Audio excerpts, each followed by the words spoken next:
नमो भगवते वासुदेवाय। ॐ नमो भगवते वासुदेवाय।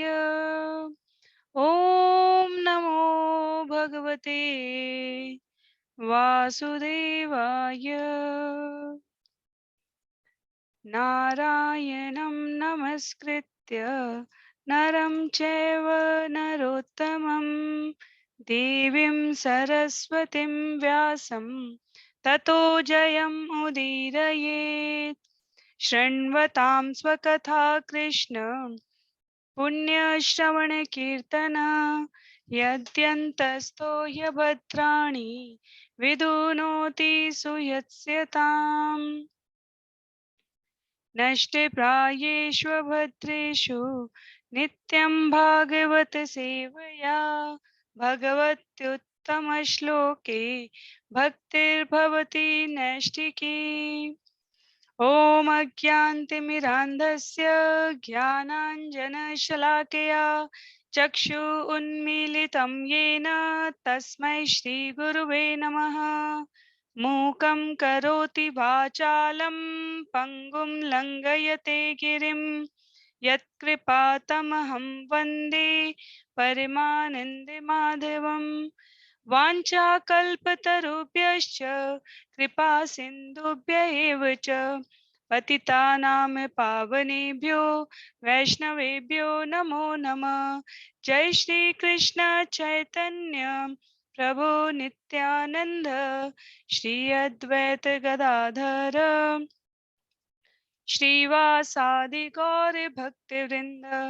हरे कृष्ण कृष्ण कृष्ण हरे हरे, हरे राम राम राम हरे हरे। हरे कृष्ण कृष्ण कृष्ण हरे हरे, हरे राम राम राम हरे हरे। हरे कृष्ण कृष्ण कृष्ण हरे हरे, हरे राम राम राम हरे हरे। हरे कृष्णा। आप सभी को दंडवत प्रणाम। श्रीमद् भागवतम महापुराण सत्रों की इन श्रृंखला में आप सभी का 120वें सत्र में स्वागत है। आज हम सभी स्कंद 3 अध्याय 3 आरंभ करने जा रहे हैं।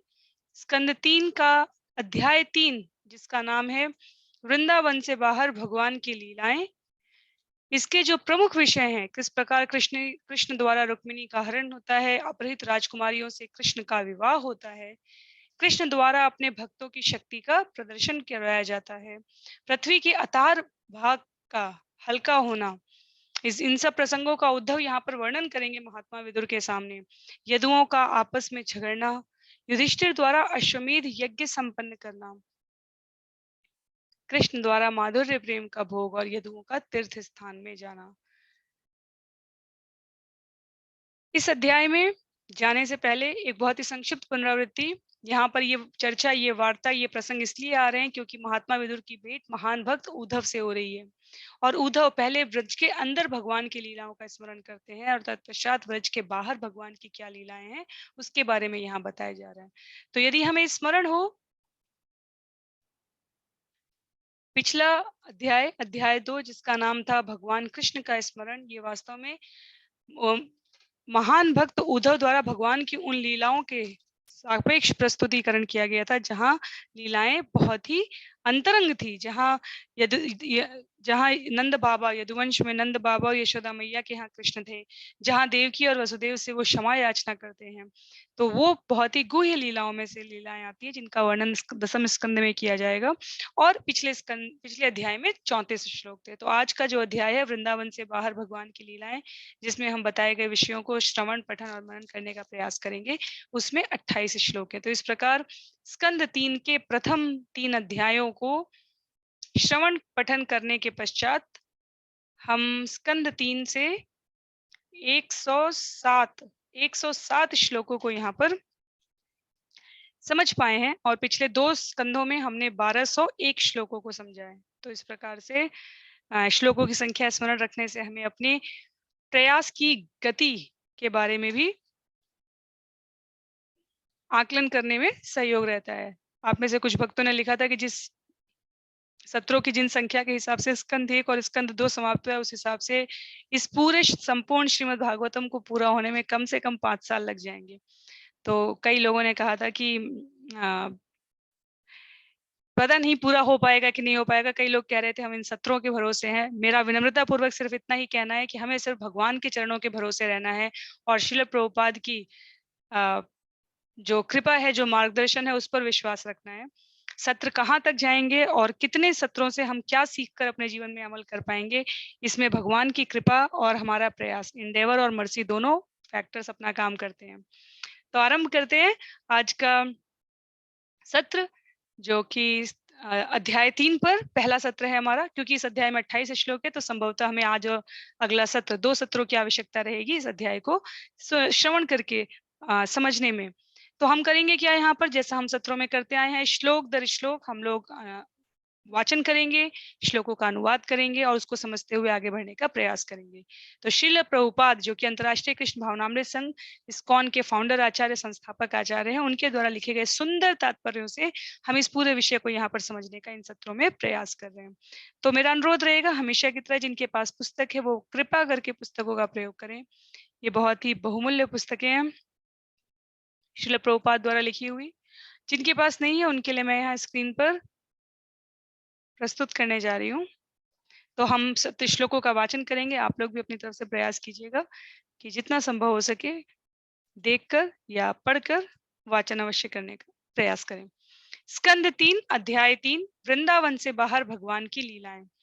उद्धव उवाच ततः स आगत्य पुरं स्वपित्रोश्चिकीर्षया बलदेव संयुत निपात्य तुंगाद्रिपुयूथनाथं हतं व्यकर्षद्व्यसुमोजसोर्व्याम्। श्री उद्धव ने कहा, तत्पश्चात भगवान कृष्ण श्री बलदेव के साथ मथुरा नगरी आए और अपने माता पिता को प्रसन्न करने के लिए जनता के शत्रुओं के अगवा कंस को उसके सिंहासन से खींचकर अत्यंत बलपूर्वक भूमि पर घसीटते हुए मार डाला। तो एक ही श्लोक में कृष्ण और बलराम, क्योंकि पिछले स्कंद, इस अध्याय के पिछले स्कंद में, क्षमा कीजिए, अध्याय 2 में, स्कंद 3 के अध्याय 2 में हमने अक्रूर की कथा के बारे में पढ़ा था। अक्रूर को लगा कि उन्होंने कितना घृणित कार्य कर दिया है कि उन्होंने व्रज के प्राण, जो जैसे लाइफ लाइन कही जाती है, व्रज के प्राण, धन, जन जन के जो धन थे, जीवन थे, उन कृष्ण को व्रज से दूर कर दिया है। तो यहाँ पर सुखदेव गोस्वामी कहते हैं कि उद्धव बता रहे हैं महात्मा विदुर को कि भगवान श्री कृष्ण मथुरा आए माता पिता को प्रसन्न करने के लिए जनता के शत्रुओं के अगुआ कंस को उसके सिंहासन से घसीट कर बलपूर्वक जमीन पर मार डाला। यहाँ पर एक श्लोक में इतनी सारी कथा का वर्णन इसलिए किया गया है क्योंकि श्रील प्रभुपाद तात्पर्य में कहते हैं कि दशम स्कंद में ये चर्चाएं विस्तार पूर्वक हैं और वहां पर हम एक एक कथा के एक एक तत्व और भाव को विस्तार पूर्वक समझेंगे। अगर मैया देवकी और वसुदेव की यहाँ पर बात की जाए तो उन्होंने कभी स्वप्न में भी नहीं सोचा होगा, ऐसा श्रील प्रभुपाद लिखते हैं, कि ये कृष्ण और बलराम इतने सशक्त, इतने दुर्दांत विराट दैत्य कंस का वध कर पाएंगे। तो इसलिए जब देवकी और वसुदेव ने देखा कि कृष्ण और बलराम सिंहासन आरूढ़ कंस पर आक्रमण कर दिए हैं, तो वे वास्तव में डर गए। उनका कहना था कि अब तो मेरे पुत्रों को मारने का कंस को सुअवसर प्राप्त हो गया, जिसे हमने इतने समय तक नंद महाराज के घर में छिपा रखा था। तो माता पिता जो इतना स्नेहिल अनुभव कर रहे थे और मूर्छित से हुए जा रहे थे, इस अत्यधिक त्रास को महसूस करके भगवान ने उन्हीं को आश्वस्त करने के लिए कंस को मारा और उन्हें प्रोत्साहित करने के लिए उसके मृत शरीर को जमीन पर घसीटा। तो भगवान कार्य कर रहे हैं, भगवान भक्तों की प्रसन्नता के लिए कार्य कर रहे हैं, उनका विश्वास बढ़ाने के लिए, उनको प्रेरणा देने के लिए, उनको प्रोत्साहित करने के लिए कार्य कर रहे हैं। ये प्रसंग उद्धव ने संक्षिप्त में यहाँ महात्मा विदुर से कहा। सांदीपने सकृत प्रोक्तम, सांदीपने सकृत प्रोक्तम ब्रह्मधीत्य सविस्तरम तस्मै प्रादाध्वरम पुत्रम ऋतम पंच जनोदरात्। भगवान ने अपने शिक्षक सांदीपनी मुनि से केवल एक बार सुनकर सारे वेदों को उनकी विभिन्न शाखाओं समेत सीखा और गुरु दक्षिणा के रूप में अपने शिक्षक के मृत पुत्र को यमलोक से वापस लाकर दे दिया। तो ये कौन है? ये भगवान है जो स्वयं विश्व गुरु हैं और सीख रहे हैं शिक्षा संदीपनी मुनि से। क्यों? क्योंकि वो प्रस्तुत कर रहे हैं इस उदाहरण को कि जब मनुष्य लीला में आते हैं हम, तो गुरु शिष्य परंपरा में ज्ञान हमें अवश्य ग्रहण करना चाहिए। एक एक दिन में वास्तव में लिखा है कि एक एक दिन में उन्होंने एक एक शिक्षा सीखी थी और इस प्रकार 56 दिन में उन्होंने 56 विद्याएं सीखी थी संदीपनी ऋषि से। और गुरु दक्षिणा जब मांगी थी तो संदीपनी मुनि ने कहा था कि जगत का प्रणेता, जो जगत गुरु है, विश्व गुरु है, जो सबका गुरु है, वो मुझे सिर्फ मान देने के लिए गुरु बन के मुझे स्वीकार करते हैं, यही मेरी दक्षिणा है। पर जब सांदीपनी ने बहुत कहा, सांदीपनी से बहुत कहा भगवान ने, तो उन्होंने कहा कि उनका मृत पुत्र लाकर उन्हें दे दिया जाए और भगवान उनके इस आग्रह को पूरा करते हैं। तो पिछले अध्याय से और इस अध्याय का अंतर यह है कि यहाँ की गई भगवान की एक एक लीला वास्तव में भगवान की महिमा से ज्यादा भक्तों के प्रति भगवान क्या भाव रखते हैं, ये लीला दर्शित होती है।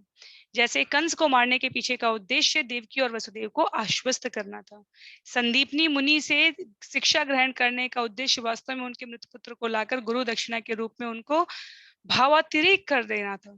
और भक्त इस बात को पहचानते हैं। श्लोक संख्या 3 में सुंदर श्लोक है, बहुत ही विस्तार पूर्वक ये सारी कथाएं दशम स्कंद में मिलेगी, इसलिए हम यहाँ पर एक एक श्लोक में जैसे प्रस्तुत किया गया विषय वैसे समझते हुए आगे बढ़ेंगे।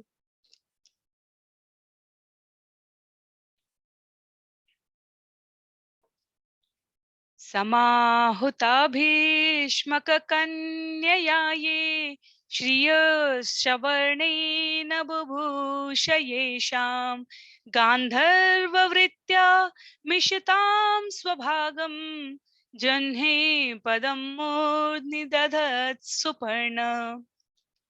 राजा भीष्मक की पुत्री रुक्मिणी के सौंदर्य तथा संपत्ति से आकृष्ट होकर अनेक बड़े बड़े राजकुमार तथा राजा उससे ब्याह करने के लिए एकत्र हुए, किंतु भगवान कृष्ण अन्य आशावान अभ्यर्थियों को पछाड़ते हुए उसी तरह अपना भाग जानकर उसे उठा ले गए जिस तरह गरुण अमृत ले गया था। तो समुद्र मंथन की लीला हमें आगे मिलेगी आगे के स्कंधों में।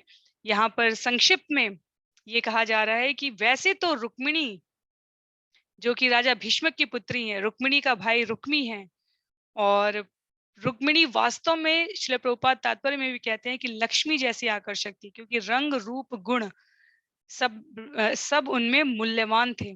और लक्ष्मी किसकी संपत्ति है? लक्ष्मी भगवान की संपत्ति है। तो ये एक अंतर है रुक्मिणी जी के माध्यम से जो भक्त और दानवों में, दैत्यों में कृपण और कृतज्ञ मनुष्यों में अंतर स्पष्ट करता है। तो जैसे मनुष्य को जब लक्ष्मी मिलती है तो उसे लगता है कि ये मेरे भोग के लिए है, और वहीं पर मनुष्य इस भौतिक जगत में बन जाता है। लक्ष्मी सदा सदैव भगवान के चरणारविंद में लगी, अर्थात भगवान की सेवा कर रही है। जीवन में जब लक्ष्मी आती हैं तो हमें अपने स्वयं के भोग से नहीं अपितु भगवान के भोग से उन्हें संतुष्ट करने का प्रयत्न करना चाहिए। तो लक्ष्मी प्रसन्नता पूर्वक और विराजती है, और ये व्यवहारिक रूप से इसका अर्थ है। और तात्विक रूप से यहाँ पर देखा जाए तो लक्ष्मी विष्णु के अतिरिक्त और किसी के पास जा ही नहीं सकती है। तो कहने के लिए शरीर रूप में, लीला रूप में वो रुक्मिणी बनकर आई थी, पर भगवान को पता है कि लक्ष्मी को और कोई धारण करने की पात्रता ही नहीं रखता है। तो जिस प्रकार गरुण असुरों के हाथ से अमृत लेकर चले गए थे, वैसे ही भगवान राजकुमारों की सभा के मध्य से रुक्मिणी को उठाकर लेकर गए थे। और ऐसा नहीं था, रुक्मिणी ने ये सब विषय आएगा दशम स्कंद में, रुक्मिणी ने बड़े ही विवरण पूर्वक एक पत्र लिखा है। कृष्णा पुस्तक में पूरा एक अध्याय है रुक्मिणी ने जो पत्र में संदेश दिया है भगवान को और ब्राह्मण के हाथों भिजवाया है, उसमें क्या-क्या उन्होंने कहा है, वो बहुत ही आध्यात्मिक दृष्टि से वो बहुत ही उच्च तत्व कहा गया है उसमें। और व्यावहारिक दृष्टि से अगर सिर्फ कथाओं के रूप में भी समझना है, तो उस समय के समाज में स्त्रियों की स्वतंत्रता का स्तर है वो। रुक्मिणी, सुभद्रा ये सब उदाहरण जब हम पढ़ते हैं तो हमें ये समझ में आता है कि नैतिक मूल्य, सिद्धांत, धर्म इनको सही और समुचित प्रकार से शिक्षा देने के पश्चात जीवन में कितनी स्पष्टता रहती है।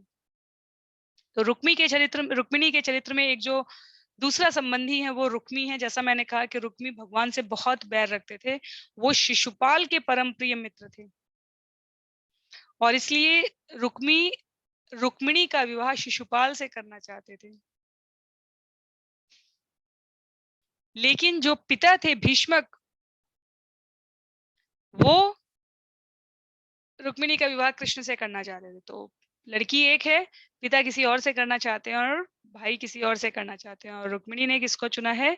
पिता कृष्ण से करना चाहते थे, रुक्मिणी स्वयं कृष्ण से करना चाहती थी और इसलिए उन्होंने एक संदेश भेजा था। और भगवान जब शिशुपाल और अन्य अ, विवाह करने की इच्छा से रुक्मिणी के यहाँ आते हैं, तो कृष्ण सहसा ही सभी राजकुमारों को पछाड़ते हुए रुक्मिणी को वहां से लेकर चले जाते हैं। कथा दशम स्कंद की है और बहुत अच्छे से है। तो बाहर की लीलाओं में, वृंदावन के बाहर की लीलाओं में ये भी एक सुंदर लीला है। तत्पश्चात ककुद्भिनर्विरुद्ध ककुद्विनो विद क्षमा कीजिए, ककुद्विनो अविद्य न सोदमित्वा स्वयं वरेणाग्नजितिम् उवाह तद्भग्नमानानपि कृत्य यतोज्ञा जग्ने अक्षत शस्त्रभृत स्वशस्त्रे ककुद्विनो विद्नसोदमित्वा स्वयं वरेणाग्नजितिम् उवाह तद्भग्नमाना नपि गृध्यतो ज्ञानजग्ने क्षतशस्त्रभृत स्वशस्त्रे। बिना नथ वाले 7 बैलों का दमन करके भगवान ने स्वयंवर की खुली स्पर्धा में राजकुमारी नग्नजीति का हाथ प्राप्त किया। यद्यपि भगवान विजयी हुए, किंतु उनके प्रत्याशियों ने राजकुमारी का हाथ चाहा। अतः युद्ध हुआ। अतः शस्त्रों से अच्छी लैस भगवान ने उन सबों को मार डाला या घायल कर दिया, परंतु स्वयं उन्हें कोई चोट नहीं आई। तो गुण, कर्म और स्वभाव से युक्त व्यक्तियों का यहाँ पर वर्णन किया गया है कि नग्नजीति, राजकुमारी नग्नजीति के स्वयंवर की शर्त ही यही थी कि बिना नथ वाले 7 बैलों का दमन जो एक साथ करेगा, बंधे हुए बिना नथ वाले 7 बैलों का दमन जो एक साथ करेगा, उसे नागनजीति प्राप्त होंगी। और भगवान ने ऐसा किया, वह विजयी भी हुए। पर वहां उपस्थित अन्य राजाओं ने इस पर क्षोभ प्रकट किया। उन्होंने बहुत ही आक्रोशित, आवेशित स्वर में कहा था कि पहले हमसे संघर्ष करना होगा, हमसे जीतना होगा, तब देखा जाएगा। तो ये कथा भी आगे आती है, पर यहाँ पे बताया जा रहा है कि किस प्रकार भगवान लीलाओं पर लीलाएं किए जा रहे हैं। क्योंकि जो कार्य भी वो कर रहे हैं वो लीला इसलिए है क्योंकि वो सामान्य मनुष्य, महामानव के पात्र में भी नहीं आती है। वो सिर्फ भगवान के भाग्य में, भगवान के प्रस्तुतिकरण में ही आती है। और हम मनुष्यों के भाग्य में देखने का सुअवसर या पढ़ने का सुअवसर उन्हीं की कृपा से प्राप्त होता है।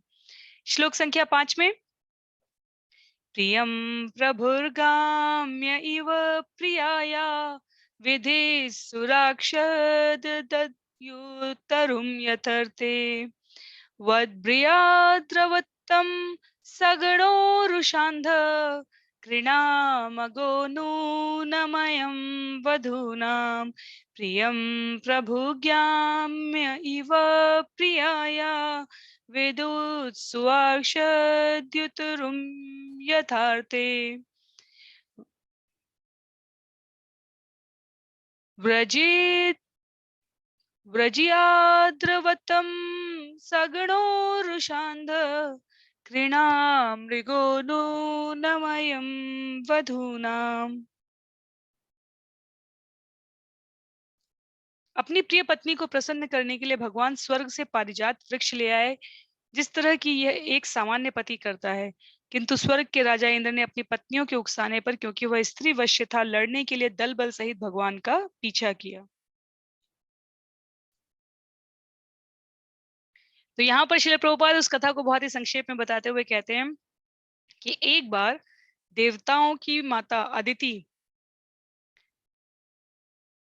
को कान के कुंडल भेंट करने के लिए भगवान स्वर्ग लोग गए थे, तो उनके साथ सत्यभामा भी आई हुई थी। सत्यभामा को वहां पर पारिजात वृक्ष के बारे में ज्ञात हुआ और उन्होंने भगवान से उस वृक्ष को लेने की इच्छा प्रकट की। भगवान ने मनुष्य रूप में अपनी जो सामान्य पत्नी की संतुष्टि के लिए, जैसे पत्नी पति की संतुष्टि के लिए कार्य करे, पति पत्नी की संतुष्टि के लिए, उस भाव से वो वृक्ष लिया और लेकर धरती पर आ गए। इंद्र को जब ये पता चला, क्योंकि पारिजात भी हमारे समुद्र मंथन से निकला हुआ है, इंद्र को जब ये पता चला तो इंद्र बहुत क्रोधमय आए और इंद्र की पत्नियों ने उन्हें युद्ध करने के लिए भगवान के पीछे भेजा और उकसाया। चूंकि इंद्र को यहाँ पर मूर्ख कहा गया है, भाषा ये है कि जब कोई स्वविवेक से करनी और अकरनी में अंतर ना कर पाए तो उसे व्यवहारिक जगत में मूर्ख ही कहा जाता है। और इंद्र को ऐसा संबोधन करने के पश्चात कथा आई कि वो वास्तव में कृष्ण से युद्ध करने का दुस्साहस कर बैठा इस पारिजात वृक्ष को प्राप्त करने के लिए।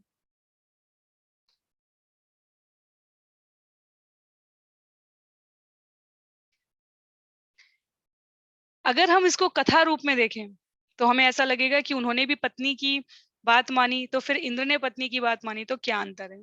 तो इसलिए शास्त्र कहते हैं कि जैसे पेड़ पत्तियों में भी जीवन होता है, तो फिर हम ये क्यों कहते हैं कि भाई इसको खाना शाकाहारी हुआ और मांस खाना मांसाहारी हो गया, आखिर पेड़ पत्तियों में भी तो जीवन है। तो इसका उत्तर एक ही तरीके से आचार्यों ने दिया और वही यहाँ पर भी हमारे लिए उपयुक्त बैठता है। उत्तर सरल सा ये है कि जो शास्त्र में बताया गया है वो भगवान, क्योंकि ये पूरा जगत भगवान की इच्छा, भगवान की प्रसन्नता से चल रहा है, तो जैसा भगवान ने बताया है वैसा करना, पालन करना हमारा कर्तव्य है। भगवान ने कहा है शाक फल पत्रम पुष्पम फलम तोयम, शाक फल कंद मूल ये मनुष्यों के लिए बनाया है, क्योंकि उनकी दांतों की संरचना भी वैसी होती है, उनकी आमाशय की आंतों की संरचना भी वैसी होती है। शेर बाघ की तरह उनके लिए दांत नहीं होते हैं। उसी प्रकार से पारिजात वृक्ष के संबंध में कृष्ण का कृत्य क्यों सही है और इंद्र का क्यों गलत है, वो इसलिए क्योंकि श्रील प्रभुपाद कहते हैं स्पष्ट रूप से कि भगवान स्त्री की बात मानकर वास्तव में उस पत्ती का पौधे का हरण करके धरती पर नहीं लेके आए थे। वो इस बात को स्थापित करने के लिए लेके आए थे कि प्रत्येक वस्तु के स्वामी भगवान हैं और इंद्र के क्रोध करने का कोई कारण नहीं है। क्यों? क्योंकि भगवान हर जगह पूर्णतः स्वतंत्र बताए गए हैं। सत्यभामा जैसी हजारों पत्नियां भगवान प्राप्त कर सकते हैं, तो वो वास्तव में सत्यभामा पर इसलिए नहीं अनुरक्त थे कि वो सुंदर पत्नी थी, वो उनकी भक्ति से प्रसन्न थे और उनके भक्त की शुद्ध भक्ति के प्रतिदान के रूप में वो उसे उन्हें देना चाहते थे।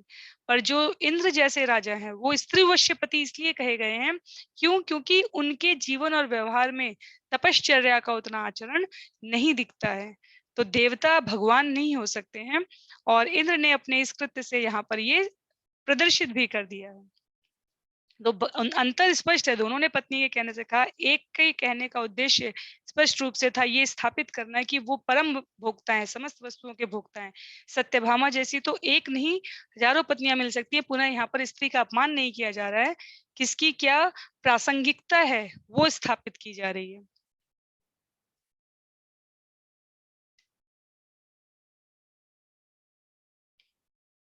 तत्पश्चात श्लोक संख्या 6 में सुतम हृदेखम वपुसाग्रसंतम दृष्ट्वा सुनाभोन्मथितं धरित्र्या आमन्त्रितस्ततनयाय शेषं दत्वा तदन्तपुरमाविवेश।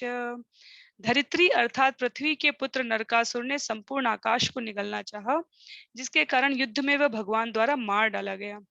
तब उसकी माता ने भगवान से प्रार्थना की, इससे नरकासुर के पुत्र को राज्य लौटा दिया गया और भगवान उस असुर के घर में प्रविष्ट हुए। तो ये जो हमारी दिवाली की तिथियों में जो तिथि होती है, नरक चतुर्दशी, जो छोटी दिवाली होती है उसे हम नरक चतुर्दशी कहते हैं। वास्तव में धरती के पुत्र थे नरकासुर और संपूर्ण आकाश को निगलने चल पड़े। तो असुर बाण की संगति में नरकासुर असुर बन गया था और धरती जैसी माँ होने के बावजूद वो भक्त श्रेणी में नहीं आ पाए। तो इसलिए ये जो कथा भगवान की बताई जाती है कि उन्होंने नरकासुर को मार डाला और उनके पुत्र को राज लौटा दिया और उस घर में प्रवेश कर गए, वो ये स्थापित करने के लिए कि जो बिंदु आपको यहाँ पर दिख भी रहा होगा, कृष्ण द्वारा अपने भक्तों की शक्ति का प्रदर्शन। एक एक कथा में, एक एक जो श्लोक की कथा है उसमें हमें भगवान अपने भक्तों की शक्ति का प्रदर्शन करवाया। धरती के पुत्र को भगवान ने मारा तो भी भगवान को उनकी प्रार्थना स्वीकार करते हुए उनके पुत्र को पूरा राज्य दे देने के पश्चात उस असुर के घर में भगवान स्वयं प्रविष्ट भी होते हैं। क्यों? क्योंकि भक्तों की शक्ति का प्रदर्शन हो रहा है। वृंदावन से बाहर भक्तों की शक्ति के लिए ये पूरा अध्याय समर्पित है।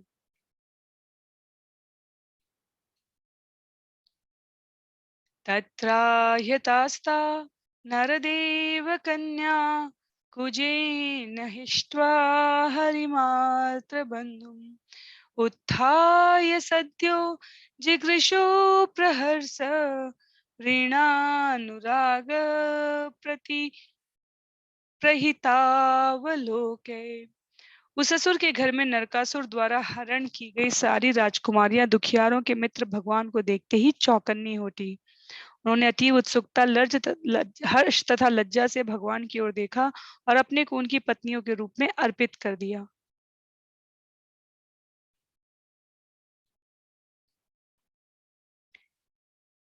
नरक चतुर्दशी, असुर के घर में प्रविष्ट करने वाले भगवान वास्तव में किसके दुष्टों के संहार के लिए, भक्तों के उद्धार के लिए आते हैं।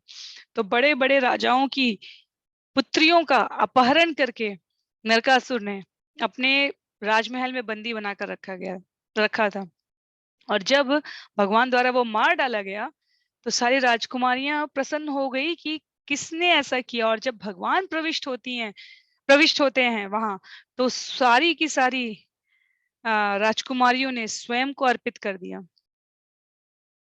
वास्तव में आचार्य इसके बारे में बहुत ही स्पष्ट तथ्य देते हैं। यहाँ पर वो कहते हैं कि यदि भगवान ने उन्हें स्वीकार नहीं किया होता तो उनके विवाह की संभावना नहीं थी, क्योंकि उस असुर ने पिता के संरक्षण से अपहरण किया था और समाज के तत्कालीन मान्यताओं के अनुसार कोई उनके साथ विवाह करने के लिए तैयार नहीं था।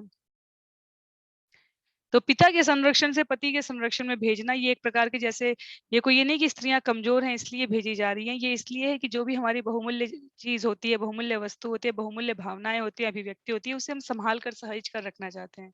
और पूरे सनातन धर्म की जो 3 प्रमुख उसको चलायमान रखने वाली धुरियां हैं, उसमें से स्त्री एक आती है, शिक्षा दूसरी आती है। स्त्री एक है, शिक्षा दूसरी है और बच्चे तीसरे हैं। आप सोचिए कि पुरुष की और अन्य अर्थ के, धन की या अन्य किसी तत्व की यहाँ पर पुष्टि नहीं की गई है। क्या कहा गया है? स्त्री, शिक्षा और संतान, बच्चे। तो एक संरक्षण से दूसरे संरक्षण में वो नहीं जाती तो वो समाज में एक तरीके से त्याज्य थी, और इसलिए उनकी सुरक्षा के लिए और समाज की सुचारू व्यवस्था के लिए ये आवश्यक था कि उनको संरक्षण दिया जाए। इसलिए भगवान वैसे वास्तव में पूरे जगत के पिता हैं और पति हैं, जिस रूप में हम इसे देखना और समझना चाहें। तो भगवान ने उनको बड़ी ही सहजता से, सरलता से स्वीकार किया।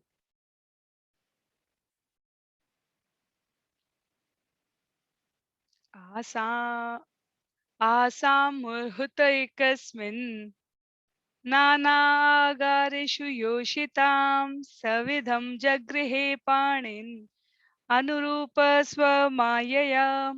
वे सभी राजकुमारियां अलग अलग भवनों में रखी गई थी और भगवान ने एक साथ प्रत्येक राजकुमारी के लिए उपयुक्त युग्म के रूप में विभिन्न शारीरिक अंश धारण कर लिए। उन्होंने अपनी अंतरंगा शक्ति द्वारा विधिवत उनके साथ पाणी ग्रहण कर लिया। इसलिए जब नारद मुनि जाते हैं कृष्णा पुस्तक में देखने के लिए कि द्वारका में भगवान कैसे रह रहे हैं, तो वो देखकर अत्यंत आश्चर्यचकित रह जाते हैं कि एक महल में घुसते हैं तो भगवान यज्ञ कर रहे हैं, अपनी जो भी उस समय उनकी रानी है उनके साथ, दूसरे में वो बच्चों के साथ है, तीसरे में वो राज्य पे कुछ मंत्रणा कर रहे हैं, चौथे में वो कुछ आमोद प्रमोद कर रहे हैं।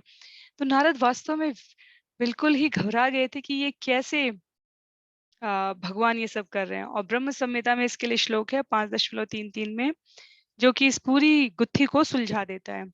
अद्वैतमच्युतम अनादिम अनंत रूपम आद्यम पुराण पुरुषम नव यौवनम च वेदेषु दुर्लभम दुर्लभमात्म भक्तो गोविंदमादि पुरुष तमहम भजामि। मैं उन भगवान गोविंद की पूजा करता हूँ जो आदि भगवान हैं। वे अपने असंख्य स्वांशों से अभिन्न हैं। वे अच्युत आदि तथा असीम हैं एवं नित्य स्वरूपों वाले हैं। यद्यपि वे सबसे प्राचीन पुरुष हैं, किंतु वे सदैव नवीन तथा युवा रहते हैं। तो यहाँ पर भगवान के बारे में ये स्पष्ट कथन ब्रह्मा जी द्वारा कहा जा रहा है। और भगवान के लिए कहा गया कि अपनी अंतरंगा शक्ति द्वारा विधिवत उनके साथ पाणी ग्रहण स्वीकार करते हैं। अर्थात ये जो राजकुमारियां हैं, ये और कोई नहीं अपितु भगवान की शक्तियों की अंशावतार रूप में, अलग अलग विस्तार रूप में हैं।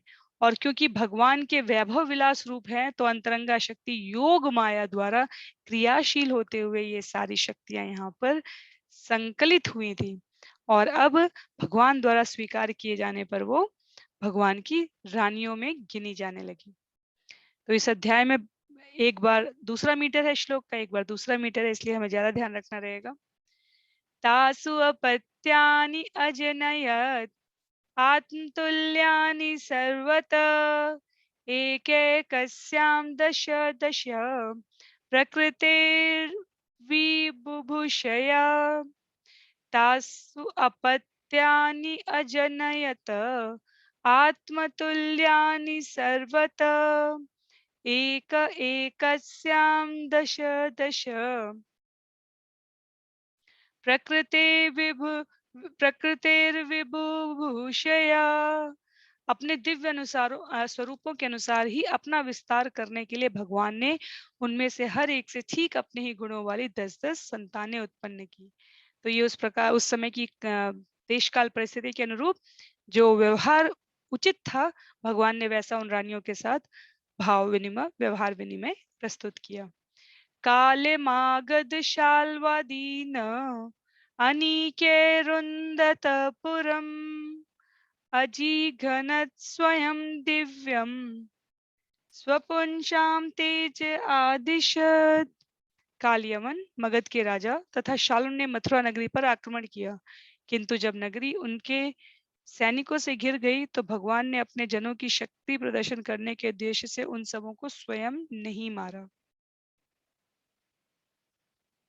तो ये नरकासुर से समस्त राजकुमारियों को लेकर आने के पश्चात की बात हो रही है कि एक बार मगध के राजा, क्योंकि दुष्ट दुष्टता की संगति बड़े आसानी से स्वीकार कर लेते हैं, भक्तों को भक्तों की संगति ढूंढने में समय लग सकता है, लेकिन आप देखिए जो दूर कहीं हॉस्टल में, कहीं बोर्डिंग स्कूल में, कहीं साथ में घर रहकर घर साथ में रह के घर लेके रह रहे हों, आप उनमें एक समानता देखेंगे। यदि आप मूवी चलने की बात करेंगे, पार्क जाने की बात करेंगे, होटल रेस्टोरेंट जाने की बात करेंगे, तो आपको बहुत ज़्यादा प्रयास नहीं करना पड़ता है संगति ढूंढने के लिए। पर अगर आप कहेंगे कि मंदिर चलते हैं, एकादशी का व्रत करते हैं, या ये खाने के नियम आहार पर संयम करते हैं, तो शायद आपको बड़ी मुश्किल से ही कोई साथ देने के लिए मिल पाए। तो दुष्टों को दुष्ट लोगों को दुष्टों की संगति बहुत आसानी से मिल जाती है, भक्तों को भक्त की संगति ढूंढने में बहुत प्रयास करना पड़ता है। इसीलिए आचार्यों ने कहा है कि गुरु, शास्त्र और भक्तों का संग ये दुर्लभ है, पर हमारी इस जगत से अगले जगत की यात्रा में यही 3 सबसे ज्यादा आवश्यक अवयव हैं। तो कई प्रकार की घटनाएं घट रही थी। शिशुपाल मारे गए थे, नरकासुर का वध हुआ था, रुक्मी के का भी भगवान से विरोध था। इन सब परिस्थितियों के बीच में मगध के राजा ये वास्तव में भगवान के रणशोड़ नाम की कहानी है कि मगध के राजा कालयवन और शाल, मगध के राजा हमारे जरासंध थे उस समय। जरासंध ने, शाल ने, कालयवन ने, इन सब ने एक साथ आक्रमण किया और भगवान वहां उनसे उलझने की बजाय वहां से निकल गए, ऐसा कहा गया है। उन्होंने स्वयं नहीं मारा, इसीलिए यहाँ पर फिर से आ रहा है कृष्ण द्वारा अपने भक्तों की शक्ति का प्रदर्शन। तो काल यवन और मगध का राजा, इन दोनों का वध हुआ है, लेकिन भगवान के हाथों से नहीं। काल्यवन का वध होता है मुचुकुंद के नेत्रों से दृष्टिपात करने वाली कथा से, और मगध राज का वध होता है भीम द्वारा। हमें स्मरण में क्या रखना है कि यदि भगवान की अनुकूल है तो कोई भी एक तिनका भी हमारी सहायता कर देगा, और भगवान यदि प्रतिकूल हैं तो एक पहाड़ जितना विशाल व्यक्तित्वशाली महापुरुष भी खड़ा रहेगा तो भी वो हमारी कोई मदद नहीं कर सकता है। तो भगवान को वृंदावन में, मथुरा की धरती पर रक्तपात नहीं चाहिए था, इसलिए क्योंकि वो प्रेम की, दिव्यता की, भक्ति की भूमि है। तो भगवान वहां से दूर ले गए और कालियवन तो मुचुकुंद के हाथ गया और मगध का राजा भीम के हाथ हो गए। कथाएं ये सारी हैं, बहुत विस्तार से भी हैं आगे, लेकिन यहाँ यहाँ यहाँ छोटी छोटी कहानियों के रूप में भी इन्हें सुंदर रूप से व्यक्त किया गया है। शंबरम द्विविधम बाणम मुरम बल्वम बलमेव च। शंबरम द्विविधम बाणम मुरम बलबलमेव च। अन्यांश्च दंतवक्रादीन अवधीत कांश्च घातयत्। शंबर द्विविध, बाण, मुर, वल्वल जैसे राजाओं तथा दंतवक्र आदि बहुत से असुरों में से कुछ को उन्होंने स्वयं मारा और कुछ को अन्यों द्वारा मरवाया। तो यदि हमें स्मरण हो तो कुछ को कृष्ण मारेंगे और कुछ को बलराम मारते हैं। तो जैसी जिसकी होनी पिछले पिछले प्रारब्धों के अनुसार जो बनी है गणना है, उसमें जिसके लिए जो आवश्यक था भगवान ने उसको उस प्रकार की सप्लाई, उस प्रकार की स्थितियां उसके सामने प्रस्तुत की कि उसी विधि से, उसी प्रकार से उसका वध हो सके। दुष्टों का संहार होगा तभी तो भक्तों का उद्धार होगा। अथ ते भार्तृपुत्राणां पक्षयो पतितान् नृपान् चचाल भू कुरुक्षेत्रम येषामाप ततांबले। तत्पश्चात हे विदुर, भगवान ने शत्रुओं को तथा लड़ रहे तुम्हारे भतीजों के पक्ष के समस्त राजाओं को कुरुक्षेत्र के युद्ध में मरवा डाला। वे सारे राजा इतने विराट तथा बलवान थे कि जब वे युद्ध भूमि में विचरण करते हुए तो पृथ्वी हिलती प्रतीत होती थी। तो इस हिलती हुई पृथ्वी को हल्की करने के लिए, पृथ्वी के अथाह भार को कम करने के लिए भगवान ने वास्तव में इसीलिए कहा था कि कुरुक्षेत्र के युद्ध का भगवान ने रोका नहीं। भगवान ने इसको किस प्रकार का रूप प्रदान किया? भगवान ने सिर्फ इतना रूप प्रदान किया कि जो लोग, जो सत्ताएं इसका फायदा उठाना चाहती थी, उनमें से किसी के भी प्रयास को भगवान ने सफल नहीं होने दिया और सबको एक ही जगह पर एकत्र करके वैकुंठ धाम में भेज दिया।